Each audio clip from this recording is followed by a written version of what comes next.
This episode of Bonfireside Chat is brought to you by our patrons, patreon.com. If you go to patreon.com/Duckfeed.tv, you can see everything that we provide our patrons. If you are interested in becoming one, you can also see everything they provide for us, which is unreasonably meaningful. So I know we talk about that a lot, but it is still, we are blown away by your generosity. So we really do appreciate it. And if you are thinking about supporting it, if you like the podcast, even $1 a month makes a real big difference. I know that's a cliche. That's like a Sally Struthers thing about starving children from like the early 90s, late 80s, but it actually does make a difference. If everybody who listened to this gave us $1 a month, we'd be podcasting full time and would have a lot of cool new shows and would be able to do better work for you guys. So head on over to patreon.com/DuckFeedTV and take a look. We'd really appreciate it. Thanks. Some of our landings were desperate adventures. We are now prepared to meet the inevitable counterattacks with power and with confidence.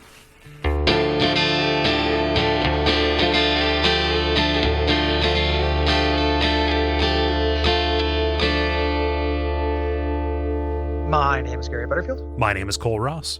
And you're listening to Bonfireside Chat. It is a leafy favorite. Foliage favorite. Leafy green favorite. Foliage favorite. Yeah. I think foliage favorites. New season. Yeah. So this is our, thank you for listening. This is our appendix episode for Momodora 4. Yes. Reverie Under the Moonlight. Yes. This is some Reverie Under the Moonlight. And if you have things to say about Hyperlight Drifter or Assault and Sanctuary in our kind of Souls-like season, hit us up at Duckfeed.tv/contact. As always, please keep those emails separate, so don't send in one message that has stuff about Hyperlight Drifter and Assault and Sanctuary. Yeah. And please keep things limited to kind of concise, paragraphs, salient points, stories, observations. Try to steer away from kind of reviews or kind of running commentaries on your way through the game. That's what we do. So we run through the game. Yeah. We can't add those little appendixes to each every section. So right. Yeah. Yeah. So I'll get us started here with David, who writes in via contact saying, I imagine the devs here putting down Castlevania 17, Lords of the Symphony of the Dawn of Sorrow, and saying, man, you know what? This game is super fun for a couple of hours at a time, but it gets a little tedious. And then they went and made a game that was only a couple of hours long. This was a great idea, and I wish that we saw more like it. Yeah, I agree. God, yeah. I can't think of a genre, or it's very hard for me to think of a genre I don't want like a bite-sized version of. Mm-hmm. Because that's not really a thing. Right. There are like several genres like that's one of the reasons I love let me guess. Crimson Shroud. Oh, Crimson Shroud, yeah. I was going to say Breath of Death or Cthulhu Saves the World. Oh, yeah, absolutely. Like Crimson Shroud is better than those games, but those games are great too. Mm-hmm. And like, if you're going to ask me to play a JRPG, give me like an 8-hour JRPG. Mm-hmm. Give me, I would love to play like when we did Westerado for Comrade, which is kind of an open world sandbox game, mm-hmm. but is an open world sandbox game you play in like 4 hours. And has like a small open world. Like these kind of bite-sized versions of bigger experiences is so valuable and good. Yeah. I mean, and it's kind of what makes indie great, or one of the things that makes indie great. Like they can do that. They can do it. And I would love to see takes on, other genres that are typically kind of long and more epic. Like I want to play like, I guess Shadowrun Returns kind of does this. It's more of a tactical game, but I want to play like an isometric, Western RPG that is 8 hours long. Yeah. Like give me like a bite-sized version of something that I beat in a weekend that is these genres that don't get tackled that way. Right. And that's so good about this. Or even something more mainstream, like a third-person shooter or something like that had the sense to be like the length of 2 movies. Yeah. Like I would play a 4-hour really good, which those things do exist. Yeah. And I understand the economic, it's like that. Oh, it's The Order 1886 actually. Like that happened. Yeah. And everyone hated it, but I like it. Give me those things. Yeah. Just put in your multi-billion-dollar mega games and just make them for Gary. Yeah. So that's but it appeals to me, and I like the idea of that in an indie space. Yeah. The really cool thing about Neon Struct. It was like a stealth game that's like, again, 5 or 6 hours. Man, it's a real shame that guy had to go find a real job. I want him to make money doing making Neon Struct and Eldritch and stuff like that. Oh, did he quit? Yeah. Making indie games? I didn't hear about that. Yeah. That's a bummer. Yeah, he was like, Yep. If anybody's hiring, please. Oh, that sucks. Yeah. I didn't like the last one he did, but I wanted him to keep making games because I like Eldritch and Neon Struct a lot. Yeah. Yeah, that sucks. I wonder if it was the last one he did, like, just did worse than expected. Man, I heard more about that one than any others. Any of the others, though. I did too. Like, I heard about it marketing wise. It's really not very good though. Yeah, I never played it, so I don't know. Yeah, there's a Comrade episode about it if you want to hear kind of the high points. But like, what is the name of that game? Slayer Shock. Yeah, there we go. Yeah, Slayer Shock was pretty disappointing, but not in a way where I'm like, this guy should go back to his day job. Yeah. There's more like, man, take the good ideas from this and refine it a little bit more. Yeah. So kind of a bummer. That I didn't know that. I'll have to look up like interviews or whatever where he announces that. Yep. Bummer. On that bummer note, Robert says via contact, the thing that makes Momodora Cute Cat Simulator 2016 one of the best Dark Souls inspired games, and also one of the better Symphony of the Night inspired games, is that it understands all the best parts of its inspirations. It's fast and fluid to move around in. It has a ton of cool secrets and things to find on replays, and the item system doesn't just copy Estus, but actually expands the idea into every consumable item. Instead of being a bunch of chaff I never used because I don't want to fiddle with the menus and the merchants for small bonuses, you can feel free to experiment with a bunch of buff items that are actually good and effective. I would love to see Momodora be an influential indie going forward. Same. 100%. I am totally with you, Robert. I don't have a lot to add. I want you to be right. Yeah. Wasif, or Wasif, sorry if I'm mispronouncing your name, says via contact, this game first piqued my interest when I was watching Summer Games Done Quick 2016 by a runner named Half Coordinated. His speech at the end and commentary during the run is what made me want to buy it. There's a link in the message, and Gary, we talked about putting that in the notes there. Mm-hmm. Once I got it and started playing... go ahead. If you're looking for that note, it'll be in the last episode. Yes. We talked about it in the main episode. So yeah. Once I got it and started playing, it just felt right. The jumps are nicely spaced out with a fair amount of control. The weapons in different forms all felt like they had a purpose, and the difficulty on normal hit that sweet spot of not being too hard, but also not too easy. And the story felt mystical and intriguing for me to care about it. The only real downside was the sort of anime tropiness going on the first time you meet the witch, Lubella, along with the spacing of the save points being inconsistent and wishing that they worked more like Dark Souls so that chests and items would be kept even if you died before getting to the next save point. Other than those few downsides, this is probably the most excited that I've been about a 2D platformer in years, and it's also one of the few games that brands itself as a Metroidvania platformer that lives up to its name. Calling this the Dark Souls of 2D platformers might be giving it more praise than it deserves. While the inspiration from the Souls games are many and obvious, it never manages to get quite as challenging, and it never instills you with the same feeling of accomplishment after beating a boss or a difficult area.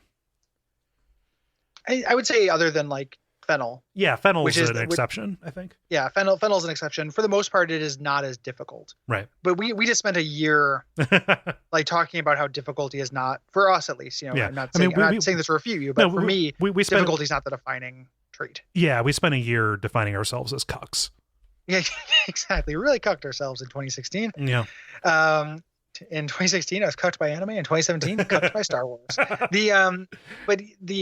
that's not the thing for me for Souls. Mm-hmm. You know, and that feeling of accomplishment is real. I'm just less. I don't want to deal with bullshit to get there. Yeah. And I've decided like the trade for me is I hate bullshit more than I pursue that feeling. Mm-hmm. You know, like if I don't feel good after being the Nameless King because of the bullshit, even if I do have that relief feeling. So yeah. For me, this is on the right side of that. That's not going to extend to everybody. Yeah, everybody's exchange rate is different. Yes. For me, that it comes out as an unequivocal win in that respect. Mm-hmm. I think that the things, if like, again, the room for improvement would be, you know, probably a few more enemies, you know, and a little bit more varied kind of actual, not so much level design and sense of aesthetics or anything, but like an actual kind of situations and stuff. Yeah. Could be a little bit more varied, but not, you know, yeah. I mean, it's still wonderful. Like it just could be a little bit better in that respect. But for the most part, agreed with you about those things. And calling anything the Dark Souls of anything is dumb, and you should have stopped doing that 4 years ago. Oh well, I mean, don't. No. You're not calling it. Yeah. No, I had to scan his message real quick and make sure he didn't say that. So I just like, whoa, Cole. Yeah, whoa. no, I'm not calling you dumb. I'm just saying, like, that falls into like weird journalist like headline trope kind of stuff. That is not good. For a long time has that been cliche, so much that has become like a meme, and then it's gone past meme to where like now it's just wherever memes go to die. Yeah, which this show. Our meme cast. It's where death memes go to say, "What up, death?" Oh shit! Like, but yeah. And the other thing too, when you're saying, the modern kind of Metroidvania thing really resonates with me too, because that's a genre that, like, on paper is one of my favorite genres. Yeah. That actually has a hit rate of about like 60%. Right. So it's like I like that genre a lot. There are a lot of games in that genre that just kind of don't do it for me. Jeez, man. Is Axiom Verge good? People said a lot of great shit about Axiom Verge, and I want to play it, but you should try it. Yeah. It's aesthetically really cool. It's not Super Metroid. It's Metroid 1. Okay. Which is interesting. I found it really exhausting and frustrating to get lost in that game. Okay. And it is a game that is, maybe not, if not about getting lost, like getting lost is part of the experience. Okay. So it is up to you whether, like, the first time you get lost, if you're like, this is fun, I want to keep poking these edges and try to figure out the way forward. Yeah. If you want to do that, then I think you'd like the game, because there's a lot to like about it. Yeah. I found that frustrating. Yeah. So I was not into it, but I was thinking about stuff like, what is that game that's like you play? It's another really anime game. It's very beautiful. You play kind of like a weird animal creature. It's not Ori and the Blind Forest, but it is Dust. It looks like Disney anime. Yes, Dust, an Elysian Tale, something like that. Where it's like I played that for a little while. It's fine, but I lost interest too quickly. Like there's a lot of kind of Metroidvania games where I get a little bored, even though I like that genre. And it's nice to play one where I'm like, no, this has me by the hand. Yep. The whole time. And finally, closing us out, Andy says by contact. Momodora was a check it out comrade recommendation, and what a good one. For the last few years, a Soulsborne game has been my game of the year, and after comparative disappointments of Dark Souls 3, I was intrigued by Gary Nick's enthusiastic endorsement of this game. I believe, though I may be wrong, I haven't gone back to listen to it again, that Dark Souls is brought up as a point of comparison. It's entirely apt, with many similar mechanics, and I firmly believe that this is the best Souls game of the year, including Dark Souls 3. The graphics are extremely striking in stills and animate beautifully. The music is great and reminds me a little bit of Fable 2, which is another underrated game that I absolutely love. There is a feeling of loneliness when exploring this world that is akin to Dark Souls, and this ties nicely with the feeling of being in a giant castle where everything is trying to murder you.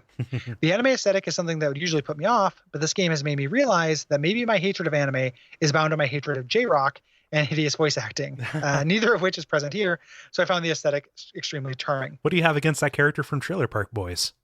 Is J-Rock the name of a character for that? Yeah. I just assumed it was like the Japanese version of The Rock. Oh. Like, just like there's Rock and J-Rock. I just love the idea of The Rock franchising himself. Oh, man. Like Captain America, how there's like a Captain Britain and a Captain Canada and stuff. Yep. We just have J-Rock and B-Rock and A-Rock and like M-Rock. A highlight for me was dropping through the ceiling at one point to find the knight that you meet in battle. This may have also been mentioned in the Comrade podcast, so sorry if I'm stealing your thoughts and attributing to myself. It is quite all right. I love the idea that you are not the only adventurer in this world, and it gives the feeling of a world that lives outside your actions. It's just an awesome moment and an example of the great level of situational detail that the programmers included. I went back and played about 10 minutes of the previous game in the series, only to find that it's very different and not terribly satisfying. I might give it another chance at some point, as the game is so good that the previous games surely deserve more of a look than I've given them. It's one of the best games I've played in the last few years, and I eagerly have my fingers crossed for future installments. Me too. Yeah, me too. Yeah. The earlier games, like they're not this, but they are fun on their own merits, and they're also very short. Like you can beat, I think the first one is 2.5 hours or something like that. Like they're movie length games. Nice. Very, very short. Yeah. It's one of those things I didn't want to say in the main episode because it's kind of like, the only anime that's good is the anime that I like. The fact that this is a 16-bit style thing just makes me think of the games I played as a kid that were possibly influenced by anime aesthetic. Me too. and so it's grouped with different stuff. The booby lady aside. Yeah, totally. Me too. Like we were playing Mega Man for Watch Out for Fireballs, which has little cute anime looking characters, and I love it. Yeah. It's just as anime stuff gets more high fidelity. Yeah. Like, I was thinking about this in terms of like, I was thinking about that in terms of Christine Love's games. Okay. Like, which I've never played and I want to. They're but good. I can't. Lady Killer in a Bind is really good. I can't wireframe it. I can't like get over the aesthetics. Oh. Where like I think that the characters look bad and dumb. And I would like to get over that because it looks really cool. And I would like to play a game that is about sex that is not meant to necessarily titillate me, but is actually like deals with it. Mm-hmm. I think that's very appealing. Yeah. I just don't like, it's hard for me to want to look at those characters that look like, to me, it looks like an anime drawing manual. Mm. Yeah. So I don't know. Maybe I have antibodies to that from playing other visual novels. Yeah, stuff like that, or Steins Gate or whatever. Yeah. I don't know. Just what you're saying isn't false. Well, I mean, it's a silly reason not to play a thing. It's just the reason why. I mean, I guess a better way to say it, rather than being like, I'm not drawing a line in the sand saying I will never play this because of X. I'm saying the thing when I'm like, I can play X or Y. The reason why I keep choosing Y is because I look at the screenshots of Lady Killer in a Bind. I'm like, ugh. Yeah. I don't need any more Bishin and fuckboys in my life. Like, I had enough. It is a good game though. I'm curious about it. I'm definitely like, it looks good. So it doesn't look good. It sounds good. So, I mean, I know I just said it doesn't look good. I knew what you meant. I don't. If somebody took you attached for that, they would be very disingenuous to do so. There's a straw man in my head that I argue with 24/7. It's a real nightmare. My life is hell. Thanks everybody. Yeah, thank you so much for writing in. Really do appreciate it. If you didn't get your thing in time or anything like that, we do apologize. Just keep in mind those guidelines we said at the beginning of the episode. Mm-hmm. If you have things to say about Hyper Light Drifter or Salt and Sanctuary, hit us up at Duckfeed.tv/contact. Yep. We'll have more details about what's coming after that here as it comes up. Like I imagine we're going to talk about Neo. I imagine we're going to talk about the Bloodborne card game, which I hear is really good. Yes. Yeah. We'll do that. The Dark Souls comic. All that stuff. It's just kind of the order of it. We're all still waiting for DLC 2 to get announced. We have no idea how many episodes Neo would take. And if the beginning of Neo is as hard as the demo, like, oh Jesus, playing Neo might be beyond me. Yeah. Like I might not be able to play it, which is without like, again, yes, I could with enough patience, but there might not be enough time in the day for me to get that good at it. So we will see. I hear they pulled back on the throttle. I don't know how much. I think they did too. Yeah. Because I mean that's been and good on them, right? So like that was the feedback after the first demo, and I think that was the feedback after the second demo. Is like, chill the fuck out, guys. And I'm way into that because I found that demo fun at parts and very frustrating at others. There's some very good ideas in it. Okay. Let It Die at some point as well. Yeah, I need to download that and play it. Yeah. So we should do an episode on Let It Die. You can't beat that game really. I'm sure you can, but we're not going to do like a full exploration, but do kind of a look at it and stuff. So we have stuff planned. Like we're kind of in this hazy middle area. Yeah. Of the podcast, and it's kind of relaxing to be like, hey, we're going to do some stuff. So we'll always talk about it on social media, on Slack, on Facebook, and everything, so you'll know what's coming next. Yeah. And at the end of episodes, but we couldn't tell you what exactly the next 6 months look like for the show.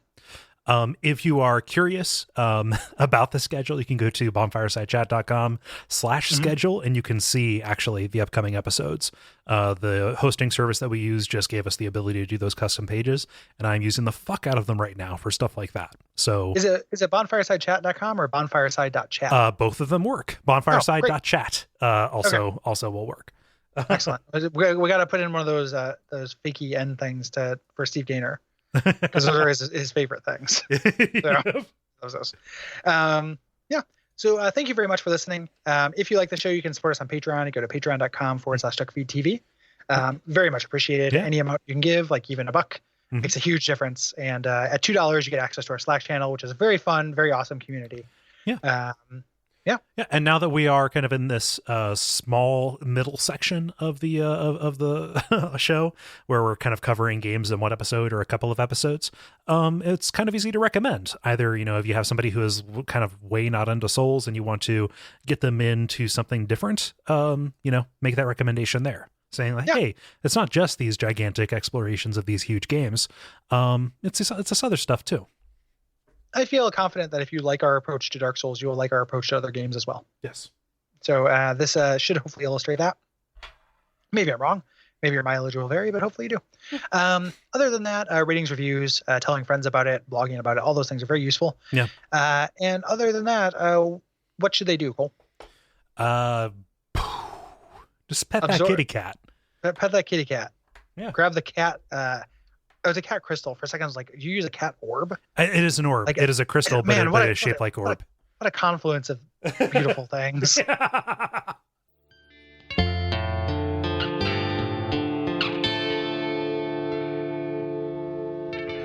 And we all pray that we will have far more soon